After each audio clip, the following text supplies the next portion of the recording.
All right, good morning, guys. Today we're going to be looking at um, factoring quadratics, but more specifically, quadratics with two variables here.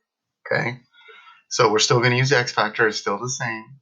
Okay, nothing to worry about. You'll see how similar it is. All we're going to do is add one more variable.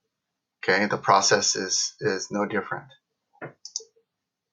Um, so the what, why, and how. Okay, we will learn how to factor a quadratic with two variables.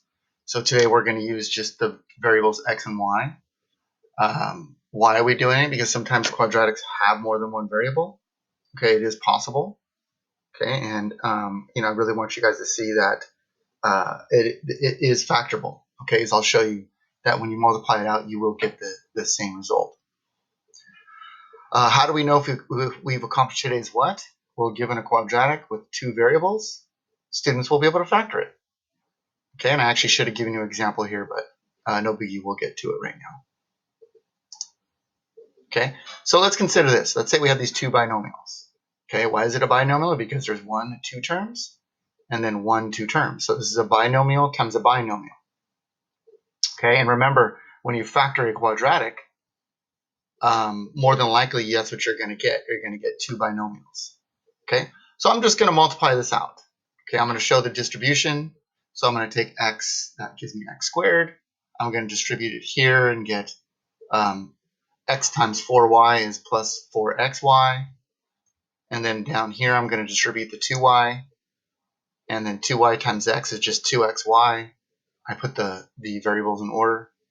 And then multiply here, I get 2 times 4 is 8. And then y times y is y squared. Okay, I have an xy and an xy. I combine like terms.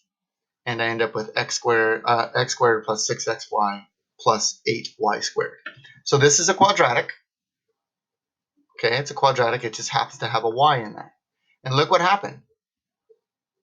Okay, I had a y on my numbers here, which would be the side numbers for the x factor. And it gives me this xy in the middle and this y squared at the end. Okay, so as another example, this binomial times this binomial, I'm not going to do the work, but this is what it looks like. It looks like this. The answer is x squared plus 2xy minus 15y squared if we multiply it out. Okay, and then this one, now just think about it. So 5 minus 3 was 2. Negative 3 times 5 is negative 15. Here we have 2 plus 4, which is 6. 2 times 4, which is 8. So here, these two adding would give me negative 6. And these two multiplying would give me positive 8.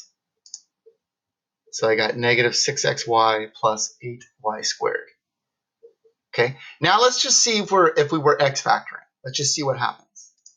Okay, so if I took this quadratic, and I just took the numbers, the a times c, put it on top, the b value, put it on the bottom. Let's see, what two numbers multiply to negative 15 and add to 2? I know, negative 3 and 5. Okay, let's say we're doing it here. A times c is 1 times 8 is 8. B is negative 6. Two numbers that multiply to 8 that add to negative 6. Well, they both need to be negative. And those are both negative 2 and negative 4. And that's what we had here. That's what we started with. Okay? So it's the same thing. All right, so let's look at some examples of, let's start off and just let's factor. Okay, so this one says, what is the factored form of this quadratic? All right, so it factors the same way. It's a quadratic. It's got this x squared. I know there's a y squared back there, but don't worry about that. All right, so a times c is 24. B is 10. Two numbers that multiply to 24 that also add to 10. Let's see. 24, factors of 24. We have 12 and 2, but there's no way if there's no negatives 12 and 2 because you got to subtract 12 and 2 to get 10.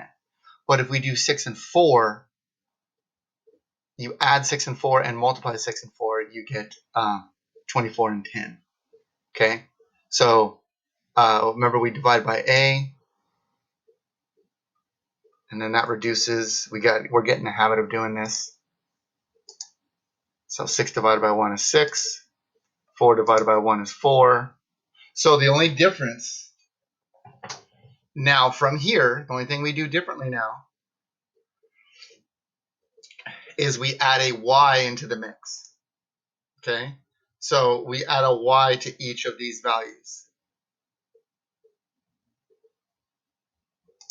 So we get x plus 6y, and then that's a positive 4, so that's x plus 4y. And that's it. I mean, it's just like what we did before. It's just factoring even without the y. It's just we added a y here. Okay, and I showed you an example. When we multiply it out, we do end up with this 10xy. We do end up with this 24y squared. Okay, let's do it again here. Factors the same way. So a times c is 32. My b value is 12. Let's see, 32 and 12. They multiply to 32, but add to 12. Don't say it, not yet. Let people think.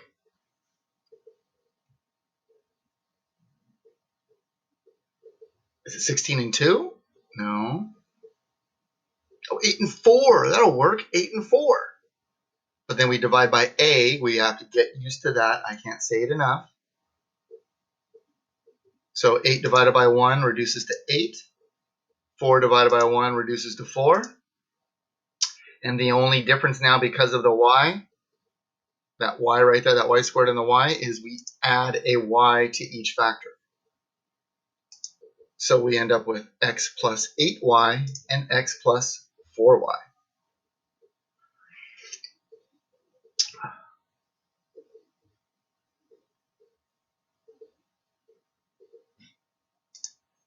Okay, so here's one for you. Okay, pause it, try it on the notes, try it on the handout, and then once you're done, hit play.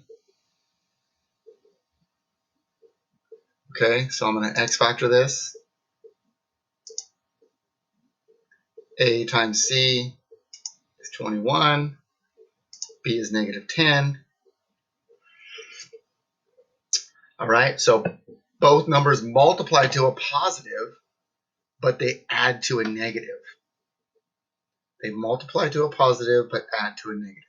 Okay, so those are going to be two negative values, because a negative times a negative gives me a positive, but when I take two negatives and put them together, I just get a bigger negative number.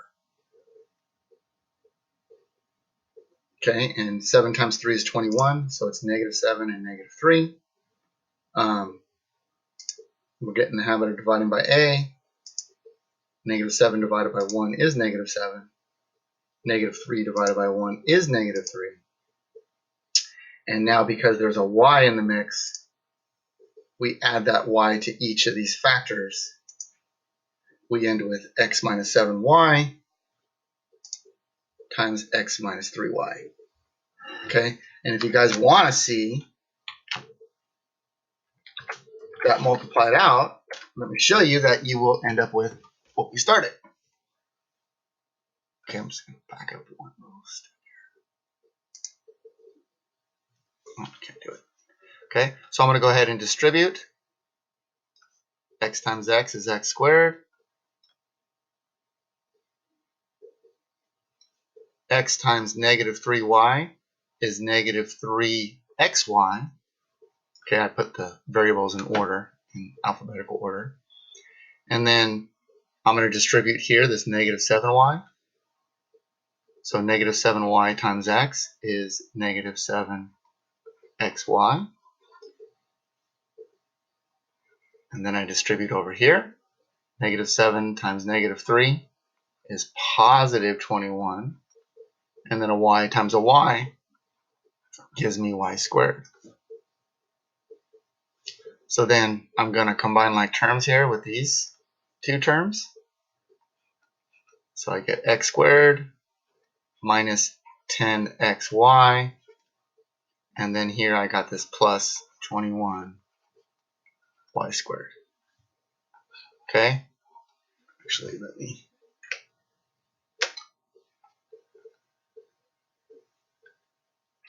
So if you compare this with this, it checks off. Okay, we've just confirmed that this is the factored version of that, because when we multiply it out, we end up with what we started with. All right.